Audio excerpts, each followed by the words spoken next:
成日聽到有人講話喺香港買舊樓，樓齡閒閒地都幾十年，好舊噶喎。不但要儲錢俾首期，因為舊樓嘅設施老化，電線喉管甚至係防水層全部都要換過晒。收樓之後仲要攞一大筆錢去裝修，閒閒地都成幾十萬，實在係唔划算。但事實到底係咪咁樣呢？大家好，我係阿米。其實買樓要幾多錢去裝修，真係豐儉由人。由全包換後比較淨係執有翻新嘅價錢都已經可以差好遠。其實喺二手市場，呢啲單位喺上手業主已經幫你做咗裝修，只需要簡單去執整下，甚至係可以拎包入住。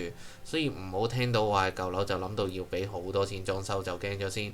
當然有裝修嘅單位叫價係比較高，所以一般嚟講，二手樓有裝修同冇裝修嘅單位都可以差成幾十萬。咁當然我呢個頻道就係講錢嘅。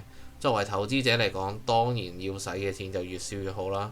所以我就可以話俾大家聽，如果你真係想用樓去賺錢同增值去換樓嘅話，就千祈唔好豪裝啦，因為有好多細節位會令你唔覺意使多咗錢，又唔會令你賣樓嗰時賺多啲。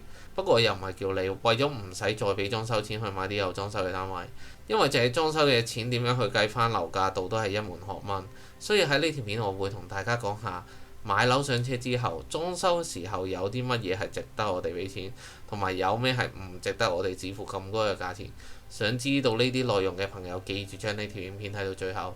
同時支持我嘅朋友，麻煩你哋而家撳個讚先，不但可以表達對我嘅支持，同埋日後你都可以喺播放列表入面揾翻呢條片嚟重溫。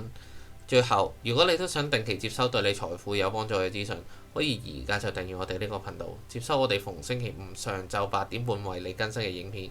而家馬上進入今日嘅內容。首先呢條片係講買樓上車同時賺錢加換樓嘅。不過好似啱啱我咁講，你買樓係可以買有裝修嘅單位。不過喺度我就講你想自己裝修嘅概念先。因為做得投資者想賺錢，喺裝修方面不外乎就係要開源同節流。不過裝修對開源個效果唔係十分之明顯，畢竟你裝修到龍宮咁樣，其實個單位嘅租值都只可以跟市場價值去走。假設同類單位市值租金冇裝修嘅係13,000蚊，有裝修嘅係15,000蚊，你拎200萬去裝修間上車盤，整到變形金剛咁樣，個租客都係唔會俾3萬蚊去租你個單位。所以老實嗰句，裝修嘅錢係慳得就慳嘅。所以投資者買樓，不論係自己住定係諗住放租都好，其實就唔應該花太多嘅錢去搞裝修，同埋用最靚嘅物料。只要好睇、舒服同埋市場接受到就已經足夠㗎啦。不過再要同大家好詳細咁樣講裝修要有啲乜嘢物料可以換可以唔換，我諗都可以出一個課程都仲得。喺呢條片我就只會帶出大概嘅概念嘅啫。咁我哋作為投資者就要諗下有乜嘢裝修可以擺落個樓價度。畢竟講緊你係想用層樓去賺錢去換樓，即係講緊而家層樓你冇打算住過世，你係諗住換貨嘅，所以喺呢個時間你係要諗你嘅下家中意你層樓嘅乜嘢。咁你又唔知你層樓嘅下手買家係乜嘢人，咁我哋又要點做呢？因為多數嘅人都係外貌協會，所以係睇到嘅裝修先會值錢。不過喺裝修嘅角度，係見到嘅嘢多數唔貴，反而見唔到嘅嘢先係最貴。但係對你嘅單位嘅下手買家嚟講，呢啲唔貴嘅嘢先係對你嘅單位最加分嘅因素。即係你重新去拉電線換銅喉，同用幾十年前嘅舊貨，基本係影響唔到個樓價，因為個買家睇唔到啊嘛。當然，如果因為老化到影響到正常生活，你都係要換。不過一旦要換嘅話，就要全包裝修㗎啦。所以你喺買之前要考慮呢間屋嘅設備係咪老化到要必須更換嘅情況，你就要用冇裝修嘅價錢去買呢個單位。當然唔需要換嘅話，就多一試不如少一試。因為人只係識睇外表，你換咗個電掣掣面係新就已經加滿分，下手買家係唔會知道你入面條線係用咗40年㗎。第二樣使得多嘅就係有啲人裝修中意貴價嘅進口磚，覺得個質量好，但係俾你係個下手買家，你都唔會去感受下個地下嘅磚係咪外國進口有幾咁高檔。咁講緊買嘅係上車盤，買得上車盤嘅都係貪平，係入門，你係唔需要整啲高檔嘢入去㗎。應用翻同一個道理，廁所潔具又係一個伏位，因為潔具龍頭嘅價錢都可以抽完，你千祈唔好買最貴嗰啲，差唔多成萬蚊一件。到你賣樓嗰時係冇人因為見到你個潔具品牌想俾多1-2萬蚊去你個樓價度買呢層樓㗎。不過我都唔建議你去淘寶淘啲咩幾十蚊嗰啲質量成疑嘅潔具，最好係用啲中等價位有品牌質量唔係太差嗰啲就可以啦。因為安裝師傅嘅工錢都唔少，亦唔值得你為咗慳少少去買啲質量差嘅潔具。一旦壞咗嘅話，係反而要使更多嘅錢。跟住就嚟到講一個最大嘅裝修福惠。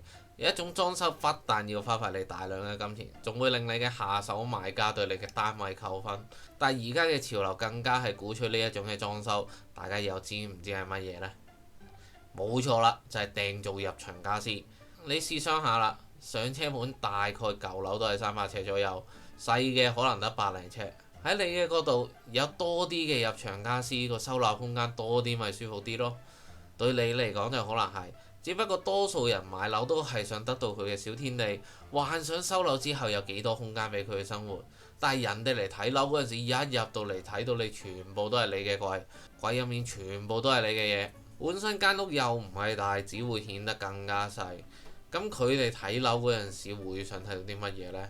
好話唔好聽就係家徒四壁，盡量顯得間屋有咁大得咁大，佢就可以幻想有啲乜嘢空間俾佢擺佢嘅嘢。所以奉勸各位想買樓賺錢然後換樓嘅人，千祈唔好有太多嘅個人物品。一係你放盤賣樓之前租翻個迷你倉去擺嘢啦。咁我講咗咁耐，有邊啲嘢係又嘥錢又唔加分嘅？咁有邊啲嘢係加分嘅呢？其實都係有㗎，而且係平到你唔信。因為人係視覺動物，入間屋之前就會望到你隻門。如果係夜晚入屋，第一件事就係開燈，開燈就會見到你間屋啲嘢。咁當然你嘅家私就唔好講係啱啱嗰啲地台啊、入牆櫃家私嗰啲啦。啱啱我講最好係家徒四壁，咁就梗係見到埲牆啦。喺我講入屋呢幾個動作，就係一個陌生人對你間屋嘅第一個評價啦。就係門、燈、家私同牆，最多見埋你部冷氣機。大門可能你都未必控制到，但係裝修嗰時最好揀一啲特別少少，等人記得你個單位，個價錢亦唔會相差太遠。之後就係燈，因為而家嘅燈嘅耗電量唔高，根本喺淘寶訂落嚟，有技術嘅仲可以自己安裝，價錢只可能係2位數、3位數，已經有一件可以好靚任君選擇。只要個款特別少少，人哋都會記得你間屋。而家私方面係合理可以俾人居住就可以啦。而且係可以搬得走先係重點，千祈唔好有啲入牆家私，因為你中意嘅家具款唔係個個人都會中意㗎。不過唔同單位嘅開則千變萬化，我都好難一概而論點樣擺你嘅家私。總之擺到越闊落越好。最後我講嘅竟然係牆，呢一點可能好多人都忽略咗。首先顏色最好係揀白色或者係淡黃色呢啲比較大路嘅顏色。你試下睇樓嗰時係有啲標奇立異顏色，你入到去都會覺得唔舒服㗎。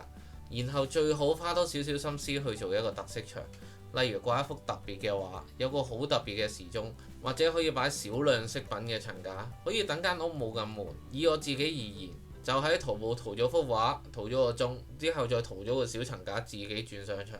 3樣嘢加埋連埋運費都唔使1000蚊，但係已經夠你間屋增加咗買家嘅記憶。最後埲牆隔離個冷氣機唔好黃撳撳啊，對個買家嚟講好扣分㗎，因為啲人覺得要換嗰部冷氣機要使好多錢。但係國產貨嘅4分3匹窗口機正機架，其實1000零2000蚊已經有交易，你亦唔需要裝外國進口品牌，因為冷氣品牌對個樓價加分作用係十分之低。畢竟個殼夠白，吹到凍風出嚟啲人就會覺得 OK。做齊呢幾樣嘢就會多人記得你個單位，咁買家就會比較多，亦會比較容易出貨，同埋個價錢都會叫得高少少。但你會發現我講嘅加分位多數都唔係使錢最多嘅地方，令人願意出多啲價錢嘅因素又唔會好貴，所以裝修真係慳得就慳。畢竟喺買樓投資嘅世界，你要認為層樓係賣出去嘅貨品，你唔好以為俾多咗錢去裝修，喺賣樓嗰時市場會願意幫你支付翻呢一筆嘅價錢。咁翻嚟買樓嗰一刻，其實你就係個買家。咁我哋又要點樣衡量去買一間有裝修嘅單位呢？喺睇樓嘅時候會見到有啲業主比較肉白相見，就成間屋都好舊嘅；有啲醒少少嘅業主就會裝啲唔裝啲，要基建內部睇唔到嗰啲，最貴嗰啲佢就唔會去裝修，亦即係處次唔喐，之後間房同個廳就執靚晒，換下盞燈就去呃下人咁樣。喺度我就俾個例子你啊，第一城之前338萬嗰間就係咁嘅玩法，之後個記者攞咗個廳張相就話間屋係企理，廚廁仲保持喺80年代嘅風格，呢啲喺買入之前要小心啲，要當佢係冇裝修嘅價錢先好買㗎。由於裝修嘅價錢方面有好多可以節省嘅位置，喺度不能一一細數，咁喺度用簡單啲嘅公式，用今日嘅價錢嚟講就大概1000蚊一尺左右就係全包嘅價錢，咁多數嘅舊樓就300尺左右。咁樣計貴得30萬都可以接受。如果唔使爆廚廁，就咁揾個油漆佬翻下油嗰啲就可以少到不計啦。所以喺市場上面冇裝修嘅單位要平多超過30萬先划算。所以有部分嘅物業投資者係專門用大嘅折價去買啲舊爛殘嘅單位，然後用全爆裝修去整靚佢，再用高價錢賣翻出去，其實都係一個揾錢方法嚟㗎。不過喺今次呢條片我就唔慢慢講呢啲要點做啦。入翻正題。所以買樓嘅時候，你會揀到一個有裝修嘅單位，比冇裝修嘅單位貴1000蚊左右一尺係可以接受㗎。因為你買樓嘅時候係可以做按揭，實際上要拎嘅現金亦唔係太多。買樓有個裝修拎包入住，慳翻啲裝修時間同心力都好啊。不過如果你係想長期用物業賺錢嘅話，學識處理裝修幾乎係不可以避免。喺度我舉個例子，又講翻上車盤買金絲花園入場版266尺計，你見到而家個成交價就300幾萬到330萬左右，其實咪就係我講個裝修日價差唔多咯。除非你接受到住舊裝修嘅單位，假如你真係上車嘅時候手緊又冇多餘資金做裝修，做90%按揭都係拎多3萬蚊出嚟，其他錢可以做落個按揭度慢慢還，其實仲着數。你諗下喺金絲花園，即使買到最貴嘅330萬有裝修單位上車，只係拎33萬首期加4萬幾蚊嘅佣金雜費就上到車。所以有時上網見到有啲公屋裝修廣告都幾好笑。咁收間公屋返嚟係清水樓，大家應該都會知啦。而家喺市場上係好鼓吹你會裝修間公屋活用空間全包兼做地台咁樣，裝修面嗰陣都報20幾萬，底嗰陣未計入場家私可能要成30-40萬。其實俾到呢個價錢拎嚟做首期借90%按揭都買到金絲花園，差在私樓係要供樓，公屋就有平租。不過你又咁睇，買私樓喺賣樓嗰陣時，只要樓價唔跌，個首期同還款本金係拎得翻，咁又係咪值得去排咁耐公屋，又要俾錢去豪裝呢？以上就係我今日嘅全部內容，感謝你費事將我哋嘅影片睇完。如果你都想了解更加多有關買樓投資嘅資訊，都可以睇埋左手邊嗰2條影片。最後，如果你都覺得呢個頻道實用同幫助到你嘅話，記住訂閱呢個頻道，俾多個 like 我，同埋分享呢條片俾你嘅朋友睇。同時祝福睇到呢度嘅你可以早日達到財務自由。我哋下次再見面啦，拜拜。